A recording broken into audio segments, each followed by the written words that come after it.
Bueno, pues como vieron ustedes en la publicidad que mandé para hoy, tenemos a la señora Claudia Sheinbaum asomándose a un cuarto atascado de papeles en una postura verdaderamente caótica. Vale la pena que vean la invitación si no la vieron. Un cuarto de piso a techo lleno de expedientes donde dice narcotráfico, deuda externa, etcétera, etcétera, etcétera. Y vamos a comenzar por analizar un poquito de qué contiene ese cuarto en donde Claudia está llegando. No sé si lo sepa, y si lo sabe, no sé yo hasta dónde esté consciente de a qué se va a enfrentar. A ver, ¿alguno de ustedes tiene 10 segundos, el grupo, para decirme si conoce la cifra de lo que es la deuda externa de México? ¿Alguien me puede dar Dos, la cifra? 2.000 billones de pesos. Falso. Te quedaste Ay, siete y media abajo. La deuda pero externa de estos momentos y bueno, la de creciendo. ahorita, de López Mateo, digo, de López Obrador es esa, pero ya tenía anteriormente otra, ¿no? Sí, pero estoy De la, preguntando por la deuda externa acumulada. Y la deuda externa ok. acumulada, en la que están los Trescientos. 2.5 billones con los que endeudó el presidente a México y a cada uno de nosotros, es de 15.5 billones de pesos. Él entonces recibe el país con 13 billones de deuda. Y bueno, la recibe la Sheinbaum, perdón, López Obrador con 13, lo sube a 15.5, y entonces en estos momentos la deuda externa de México literalmente es impagable, porque esto es el 50, casi el 50% del Producto Interno de la República Mexicana, considerada al mes de abril del 2024. Se necesitaría vender varias veces Pemex, que vale $1 billón de pesos, perdón. Se necesitaría vender varias veces Pemex y quedarnos sin nada para que pudiera darse un enganchito a esta deuda monstruosa. Quiero dar este dato para que todos dimensionen una de las primeras cosas a las que ella, la presidente, no se dice presidenta, se dice la presidente. Presidente no tiene femenino, porque es el ente que preside, y ente no tiene femenino. Pero este error lo ha cometido hasta Xochitl, y no se diga hasta catedráticos de la UNAM. Entonces, la presidente, Claudia Sheinbaum, espero que sepa a qué se está enfrentando en términos de deuda externa, que es el 46% de lo que producimos en un año. ¿Qué les parecería, para que entendamos todos este dato, que debes la mitad de tu cheque quincenal? Esa es la proporción. Debes la mitad. Entonces, si tienes un ingreso nominal de 20,000 pesos, en realidad, ¿de cuánto dispones? De 10,000. Para pagar los otros 10,000 a intereses de la deuda, la cual en términos de capital se sigue incrementando. Luego llegará un momento en este próximo sexenio en el cual tus 20,000 pesos se reduzcan a cero, a menos que suceda un milagro o un terremoto financiero a escala global, o alguna guerra que reactive la economía mundial, en Medio Oriente, en Ucrania, en algún país de África, desde luego con la intervención de los gringos, que son los grandes promotores de las guerras mundiales en el siglo pasado, en fin, y en este también, si es que lo llegan a hacer. Entonces quise empezar por este gran tema porque hoy en la mañanera, en la marranera, López Obrador dijo una verdadera barbaridad. Dijo que la justicia está por encima de los mercados. Nada más que la Iglesia Católica enseña lo contrario. La Iglesia Católica dice abiertamente que primero es comer que ser cristiano. Porque si no comes te mueres y entonces no hay cristiano, hay difunto. Entonces a lo primero que tenemos que atender es al último de los valores, pero al primero de los medios. Y el primero de los medios se llama Fondo Monetario Internacional, Banco Mundial, Banco of America, Banco de México, que aparentemente quedó en buenas manos con este señor de la O, y eso es una buena decisión. Lo primero es tener de qué vivir, porque si no tienes de qué vivir, ¿cómo vas a orar? ¿Cómo vas a trabajar? ¿Cómo vas a aprender? ¿Cómo vas a enseñar? ¿Cómo vas a evangelizar si tienes el estómago vacío? Déjenme decirles que lo primero que hicieron los misioneros que mandó traer Cortés de Europa en 1523 y que fueron llegando y que la historia los conoce con el nombre de los 12, lo primero que enseñaron a los indígenas fue a sembrar la tierra, a arar los campos, a levantar cosechas, a vivir en ciudades, a civilizarse. Y ya que tenían resuelto el problema de la comida, o sea, del mercado, los empezaron a evangelizar. Y por supuesto que se apiñaron en torno a ellos y se bautizaron por millones. ¿Por qué? Porque los misioneros les habían salvado la vida después de epidemias muy graves y después del enfrentamiento con Cortés, que sin que él se lo propusiera, a manos de los tlaxcaltecas, murieron 200,000 aztecas, tan solo en Tenochtitlan, en la toma de la ciudad de Tenochtitlan. Mientras que Cortés lloraba a voz en cuello, suplicando que perdonaran la vida de los aztecas, los tlaxcaltecas, después de 2 siglos de opresión, decidieron exterminar a los aztecas. Quedaron unos cuantos. Después de aquellos cataclismos, lo primero que hicieron los 12, pues, fue atender a los mercados, al pipirín, a la siembra, a los jitomates, a las calabazas, a las vacas, a los bueyes, a las gallinas, a los huevos de gallina o de lo que sea. Una vez resuelto ese problema, se empezó la evangelización y el bautismo de millones se dio de manera espontánea por una decisión de un liderazgo vigorosísimo en el cual los misioneros sabiamente supieron atender la cuestión social, la cuestión mercadológica, la cuestión de la supervivencia, ahora sí que iluminados por el Espíritu Santo. Así nació México. Entonces lo que hoy dice el PG es comunismo puro.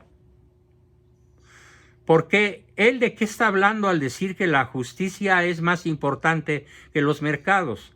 Está hablando de que hay que seguir repartiendo la lana que no es de él. Vamos a ver, poco a poco. Entonces ya tenemos aquí que comenzó la tiranía y el autoritarismo. Lo dice una extraordinaria mujer, joven, inteligente, guapa, yo diría que incluso hasta atractiva, que se llama Alessandra Rojo de la Vega, que sufrió un atentado hace unas semanas y que es la alcaidesa de la delegación Cuauhtémoc en el Distrito Federal y que se impuso contra viento y marea y legítimamente ganó las elecciones el domingo. Ya nada más falta que sea ratificada. Y también lo dice otra formidable muchacha, Lucy Mesa, otro señor que es el señor Pablo Lemus, que está siendo atacado con armas del narco en Jalisco para que no pueda tomar la gubernatura del estado que limpiamente ganó. Entonces estamos en un país sacudido por las tribus más salvajes, por las tribus más primitivas del narcogobierno. Y ahora yo no he dejado de preguntarme a lo largo de la semana, que para mí ha sido, en términos de salud y en términos de malestar físico, de mal dormir, de mal humor, pero de todas maneras no he abandonado el combate ni me he dejado derrotar. Me he preguntado, ¿por qué perdió tan desastrosamente la oposición contra un gobierno tan terrible, tan malo? ¿Qué es lo que debemos aprender nosotros todos de todo esto? Y bueno, ya que ganó Morena, ¿ahora qué? Bueno, ¿cómo es el mexicano promedio? Ese que dio 60 millones de votos, perdón, 35.5 millones de votos al narcosistema, que encabeza Claudia a pesar de que la marea rosa le gritó narcocandidata. ¿Cómo es posible que esto haya sucedido? Bueno, pues porque la inmensa mayoría de la población de este país solamente tiene una aspiración: a que cada quincena o cada mes le den sus 3,000 pesitos. Su apoyo para los jóvenes destruyendo el futuro, para los cuervos de la nación, para los viejitos buenos para nada. A mí que no me cuentan que no se puede trabajar a los 82 años, aquí estoy. ¿Sí? Me parece muy indigno. Incluso alguna vez pensé, bueno, ¿y qué tal si hacemos fila para ir a recibir las migajas del narcosistema? No, porque no es dinero honesto, viene del contribuyente al que trabaja y al que se le roba. Yo no quiero ganar 6,000 pesos más o 12,000 pesos más entre mi esposa y yo, aunque los necesitemos en un momento dado, porque no es un dinero bien habido. Por dignidad, no lo acepto. Porque tengo energía todavía, porque para llegar lúcido y fuerte a la edad que tengo, me he preparado toda mi vida desde niño. ¿Por qué no entonces preparar un México tan distinto como el que podía ser preparado, en vez de un México asistencialista, dadivoso, que lo único que hace es generar personas flojas, atenidas y buenas para nada?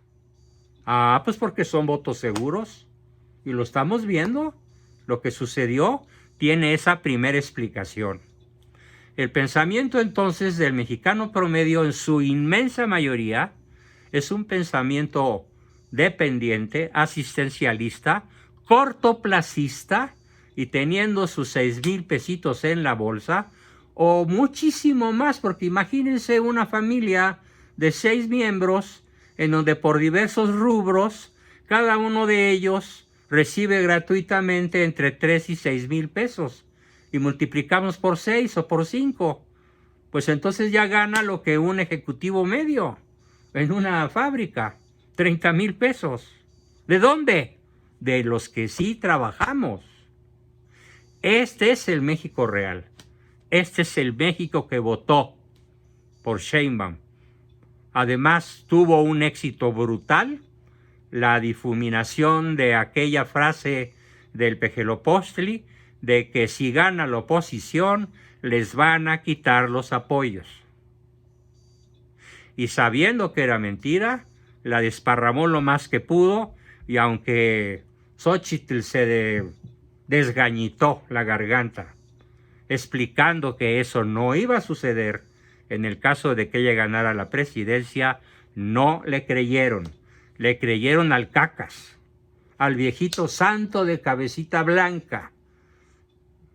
Aquí se da un fenómeno tremendo que se llama el síndrome de Estocolmo. Yo lo he rebautizado con el síndrome de esto es el colmo, haciendo un poco de buen humor. El síndrome de Estocolmo consiste, a partir de la historia de un secuestro ocurrido en Estocolmo, del enamoramiento respecto del verdugo por la víctima. La víctima se enamora de su verdugo. Ese es el síndrome de Estocolmo. Y entonces tenemos a una víctima de 130 millones de habitantes que nos arrastran al síndrome de Estocolmo, casi 36 millones de habitantes de este país que no ciudadanos, mientras otros 40 millones que no salieron a votar, se rascaron la panza el domingo, y a los que sí fuimos a votar, literalmente nos abandonaron. ¿Por qué? Por asedia, que es la forma elegante de llamarle a la pereza, por incredulidad, por simplemente no tener ganas de levantarse a las 8 de la mañana e ir a hacer una cola que ya se veía de kilómetros, ¿sí? En una primera visita que hicimos, la cola era kilométrica, regresamos un poco más tarde, la cola ya era muy accesible, pero hubo muchísimos lugares en donde la gente aguantó hasta 10 horas de cola. Y hubo muchos lugares, sobre todo en Europa, en donde después de 10 horas de cola no los dejaron votar. ¿Por qué? Porque los dueños de las casillas se dieron cuenta de que los votos que iban a emitirse eran a favor de Xochitl, y a media tarde dijeron las boletas se acabaron, aunque allí hubiera todavía más boletas. Entonces muchos se preguntan, ¿cómo es posible que haya ganado Morena si los niveles de inseguridad son más desastrosos que nunca? Si la corrupción, comenzando por la de los hijos del presidente, es imparable. Y los servicios básicos, en todos sentidos, médicos, carreteras, hospitales, seguridad, están reducidos a migajas. Los autores que he consultado, nos quedan vivos 2 periodistas muy valiosos. Todos los demás, comenzando por Loret de Mola, ya tiraron la toalla y ya se pasaron a las filas del narcosistema. Ya dicen, no hay fraude. No, decir que hubo fraude es una fantasía paranoica. No se traigan el cuento del fraude. No, lo que pasa es que ya tenemos ahí la evidencia de que optaron por la mejor candidato. No, señores. Hay 3 factores sobre los cuales vale la pena reflexionar muy a fondo. El primer factor es el odio. Algunos periodistas elegantes le llaman la polarización. Yo le llamo la fanatización en el odio que sembró López Obrador en todas sus marraneras desde que empezó a darlas. Multipliquen 360 y tantos días del año por 6 años casi. Allí están docenas de miles de horas empleadas en mentirnos. Hay quien lleva la contabilidad de las mentiras de Malo y tiene, creo que reunidas más de 100,000. Más de 100,000 mentiras. Pero la gente se las tragó. La gente le creyó por fanatismo. Ahora, ¿cómo describo yo como psicólogo, como psicoterapeuta, cómo describo este primer factor, el de la polarización para odiar? A los fifís, a los que trabajamos, a los estudiantes universitarios, a la clase media y media alta y alta, al otro México, al México de los blanquitos, al México de los fifís, por el México de los morenarcos. Aunque también entre los blanquitos hay muchos narcos, por supuesto. La describo de la siguiente forma.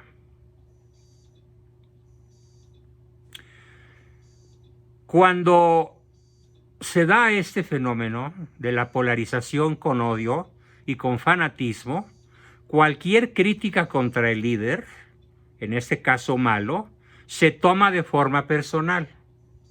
Y se hace tan difícil reconocer los errores en el líder como reconocerlos en la propia persona. Ese es el drama número uno de México, que nos llevó al síndrome de Estocolmo y a votar alegremente por nuestro verdugo. Con el proyecto de la Agenda 2030, con el proyecto del Plan Puebla y con el proyecto de la nueva Constitución, escrita por un tal Marx Arriaga, marxista venezolano, que es el intelectualoide que está decidido a educar a la niñez mexicana en el odio al trabajo de las clases medias y altas, en el odio a los empresarios, en el odio a los que tienen o tenemos una pequeña o gran propiedad, ya sea industrial o de bien raíz o de como se llame. Porque ellos son del pueblo bueno al que no se le ha hecho justicia, y la justicia tiene que estar por encima del pipirín y del mercado, que fue el primer error que censuré acremente. Primer factor, en síntesis, la polarización con fanatización y odio, que se vuelve tan difícil de erradicar como cuando se critica al líder, y se vuelve tan difícil de erradicar como si fuera una crítica dirigida a la propia persona. Es un nivel de necedad legendario. Segundo factor, no diría yo más fuerte o más o menos fuerte que el anterior, pero de un vigor estruendoso, de un vigor estridente. ¿Cuál es este segundo factor? El crimen organizado, el narcotráfico, que asoló medio México, que el domingo ejecutó a 4 personas, que mató en lo que es desde que empezó la jornada electoral, bueno, el proyecto de publicidad de los candidatos, a 32 candidatos, y agredió a un total de 800 ciudadanos que tenían que ver con los procesos electorales. Más de 100 secuestros, algunos culminados en muerte, otros culminados en liberación, después de amenazarlos para que se quedaran calladitos para verse más bonitos. El crimen organizado fue de un enorme peso en estas elecciones. Narcoelecciones. Y el tercer factor, y aquí sí me pronuncio porque sea el más poderoso de todos, las dádivas. Las dádivas que a diestra y siniestra, por 11 o 12 rubros diferentes, se reparten, ojo, ahí te manda el presidente. Aquí tienes esto de parte de nuestro santo, maravilloso, lindísimo y extraordinario y fabuloso presidente. Como 24,000 cuervos de la nación recorrieron todo el país repartiendo las dádivas y haciendo promoción de los votos por la narcocandidata con dinero en la mano. Los cuervos de la nación, no los siervos, por favor, los cuervos. Porque los cuervos nos sacaron los ojos y no nos dejaron ver bien la clase de psicópata que ocupará, si Dios así lo sigue permitiendo, la silla presidencial. Porque no estoy insultando a Claudia, la estoy describiendo desde un punto de vista estrictamente profesional. Conozco a fondo su biografía, conozco a fondo cómo desde niña fue preparada por sus padres. Uno de ellos, búlgaro comunista, desde muy pequeña, para que un día llegara a ser la presidente comunista de México. Desde muy pequeña fue indoctrinada por la izquierda más radical del este europeo, cuando todavía estaba en poder de Rusia, de la Rusia comunista. Así que no me vengan a platicar que Claudia es una buena persona, porque conozco su trayectoria a fondo. Y como buen psicólogo que pretendo serlo sin presumir, una trayectoria humana, una trayectoria de vida humana, como lo he explicado en otro tipo de sesiones, es como una curva. Si ustedes empiezan a dibujar con un compás o con su dedo empiezan a dibujar una curva, díganme si no, por favor, es perfectamente predecible en qué punto va a caer esa curva. Pues entonces la trayectoria psicopática de Claudia Sheinbaum, ¿a dónde está destinada a caer? A la comunización de México. Pero no para este año. No. Hay algo que le aprendí a mi padre, que era un formidable historiador. Y de él aprendí que el comunismo es una secta diabólica, luciferina, extremadamente astuta e inteligente, que tiene la astucia y la inteligencia del demonio para lograr sus éxitos en el planeta, y que aplica sus tácticas de manera gradual. Se llama gradualismo. Entonces, no me extrañaría que pasaran 6 años en cierta relativa calma, que pasaran 6 años sin una devaluación drástica del peso. No estoy de acuerdo con los profetas del desastre que dicen que para fines de junio va a estar a 25. Ojalá tenga yo razón y ellos se equivoquen. No, el gradualismo nos va a hacer que nos cosan, que nos pongan a coser como a las ranas. Las meten en un gran perol, ¿sí? Y le prenden fuego al perol. Es una olla de la cual las ranitas no se pueden salir. Y poco a poco empiezan a perder fuerzas porque lentamente el agua se empieza a calentar. Y cuando el ardor ya les llega a todo el cuerpo, pretenden salir, pero ya están tan debilitadas muscularmente que terminan por hundirse y por terminar cocidas para que se los coma el animal o el humano al cual le gusten las ranas. Que por cierto debo decir que durante los 2 años que de niño estuve internado en un seminario en Querétaro, nuestro manjar favorito cada 8 días era ancas de rana.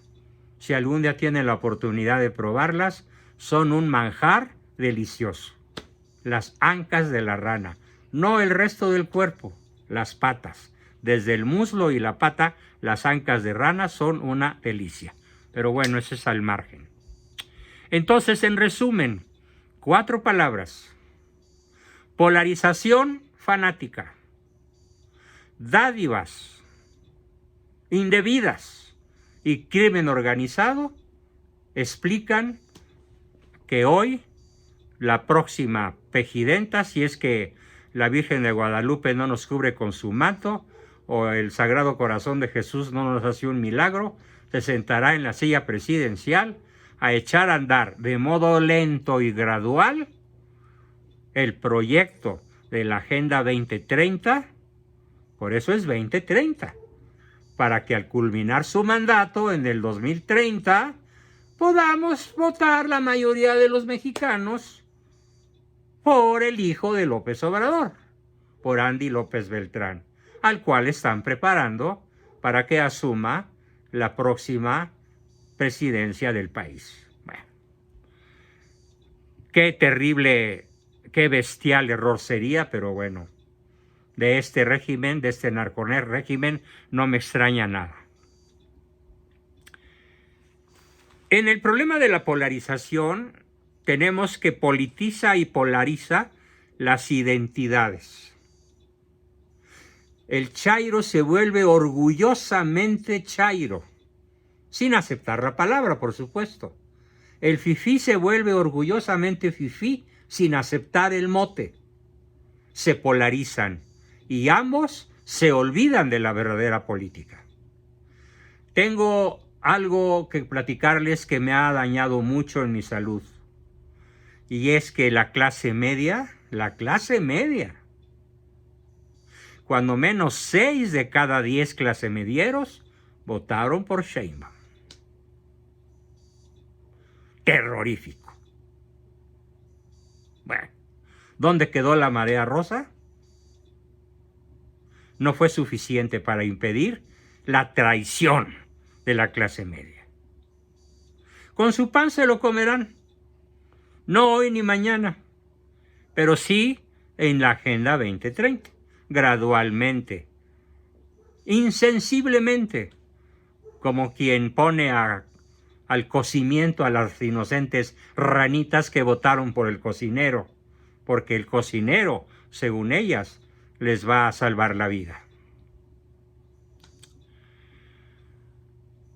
Así que los culpables de nuestro complot se llaman pueblo bueno.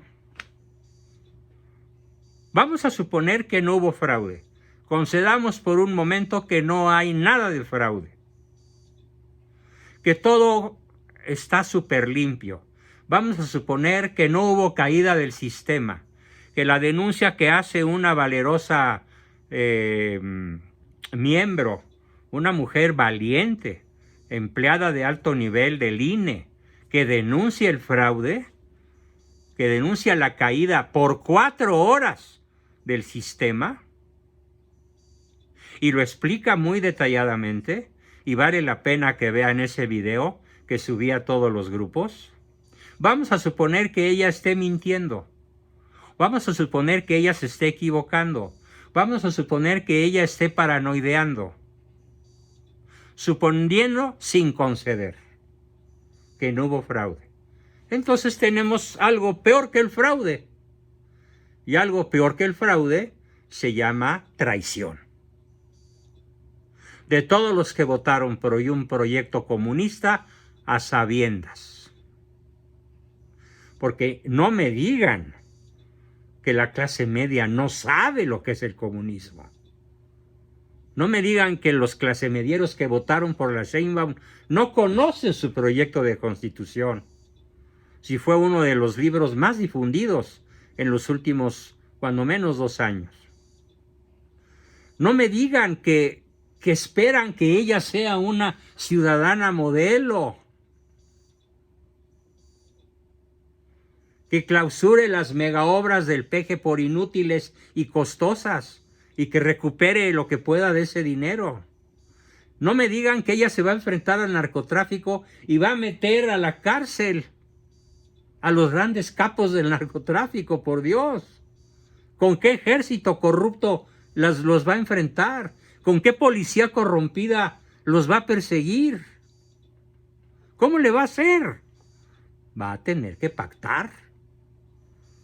Lo he dicho hoy, 7 de junio, y dentro de unos meses ustedes lo estarán viendo.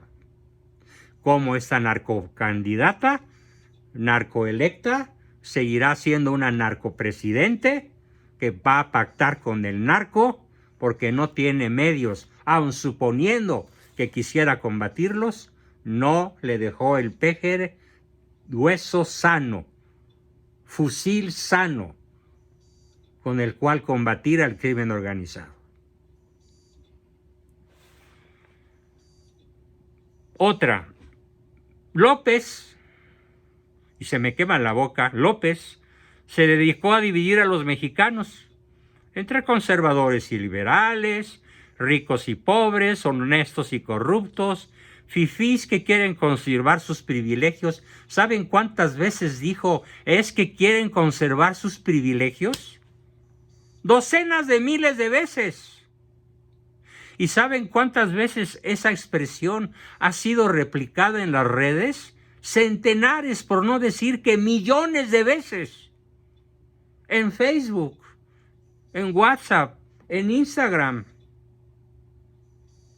El pueblo disque bueno es que ustedes, como tú, Juan Bosco, quieren conservar los privilegios. Ay, cómo me encantaría saber cuáles son mis privilegios, caray.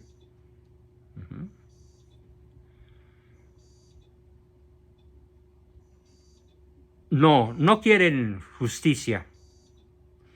La clase baja, la clase desposeída, la clase pobre, no quiere justicia. Quiere venganza. López los polarizó. No quieren justicia, quieren venganza. Hay odio, hay fanatismo, hay polarización, hay revanchismo. ¿Y qué mejor revanchismo que cruzar la boleta? ¿Y qué hay en la clase media que votó por Sheinbaum? Cobardía o ignorancia. O complicidad, que es peor. Traición, que es mucho peor. Suponiendo que no haya sido fraude. Peor aún si se dieron los dos factores, porque entonces el megafraude con la megatraición, pues tenemos un megapaís hundido en un proyecto narcocomunista.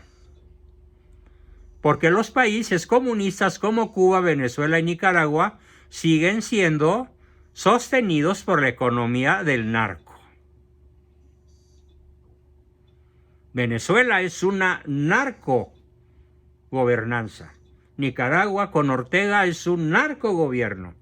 Cuba con se me escapa su nombre, Díaz-Canel, es un narcosistema.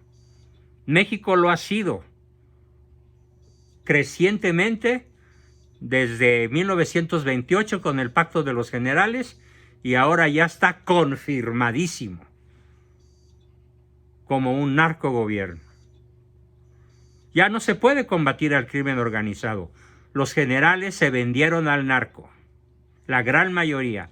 Sí, hay generales y coroneles y sobre todo hay tropa, hay soldados rasos que están furiosos e indignados. Pero por disciplina militar tendrán que obedecer a sus jefes. Y casi todos los altos jefes fueron comprados por López. Si no, ya habrían salido a destituirlo. ¿Desde cuándo? Ya habrían dado un golpe de Estado, como lo hizo atinadísimamente Pinochet para salvar a Chile de las garras del comunismo, como lo hizo Franco para salvar a España de las garras del comunismo, como lo hizo de Oliveira en Portugal para salvar a Portugal de las garras del comunismo.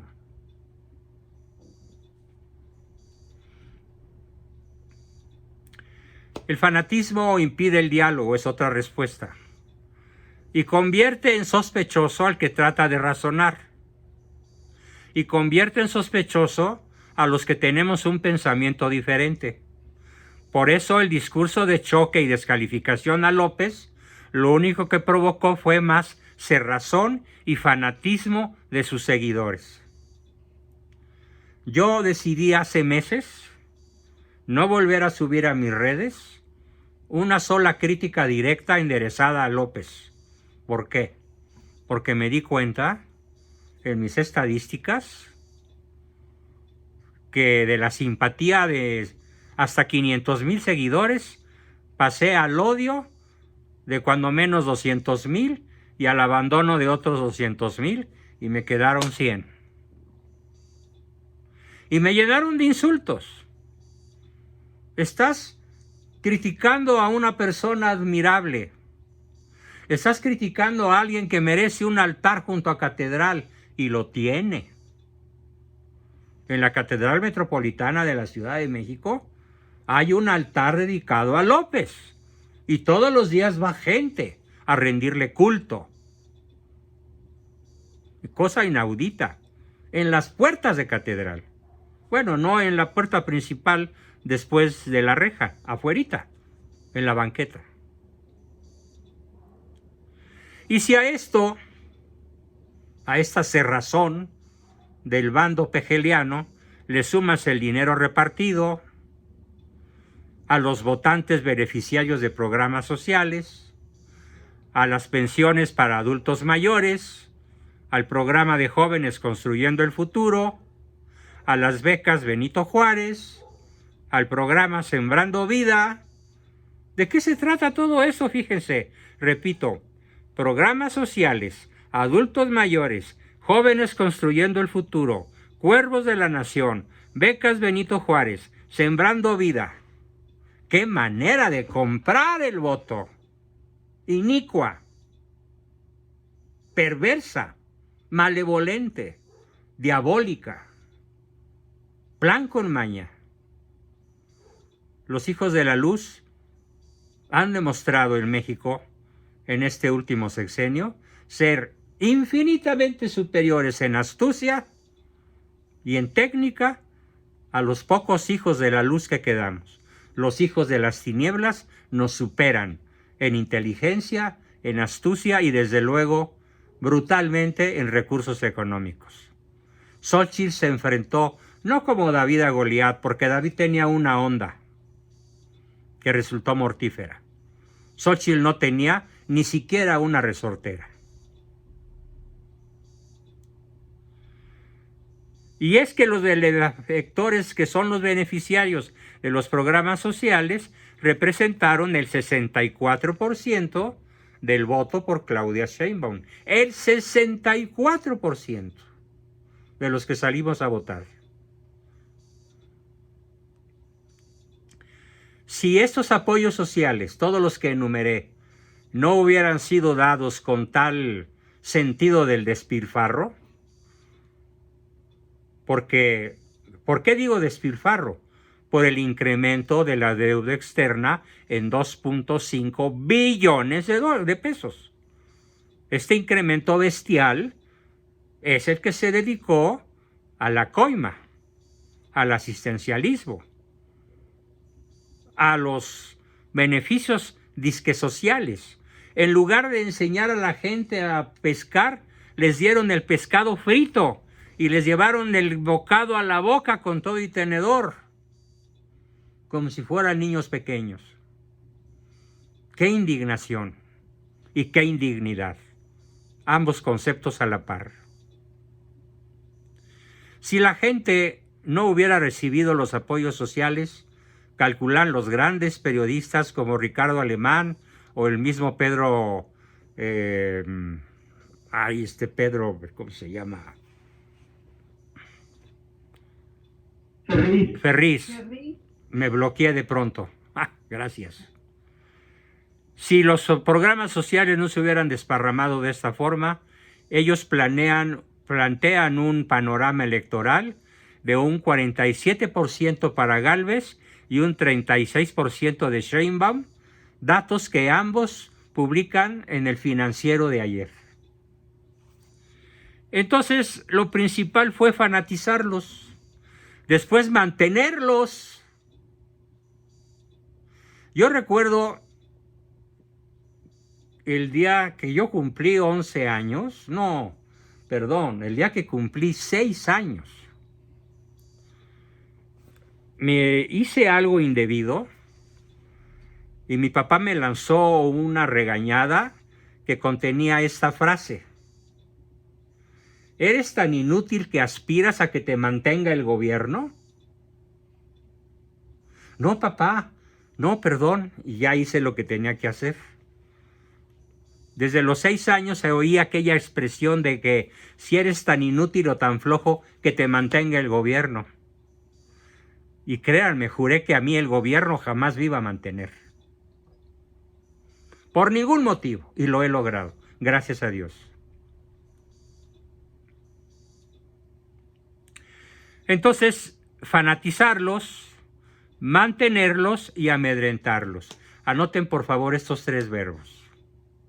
¿Cómo logró la Sheinbaum 64% de votación?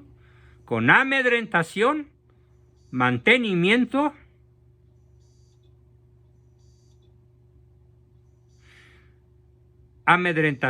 fanatización, amedrentamiento y sostenimiento. Programas sociales, fanatización polarizante y amedrentamiento con el crimen organizado. ¿Por qué López Obrador se alió con el crimen organizado con su famosísima frase de abrazos no balazos? ¿Por qué tenemos casi 190,000 víctimas desde que se comenzaron a contabilizar? ¿Por qué ayer, antier y anteantier siguen cayendo como, como pajarillos muertos por el clima, como changuitos muertos en la selva lacandona por los 47 grados centígrados de temperatura? ¿Por qué siguen cayendo tantas víctimas inocentes?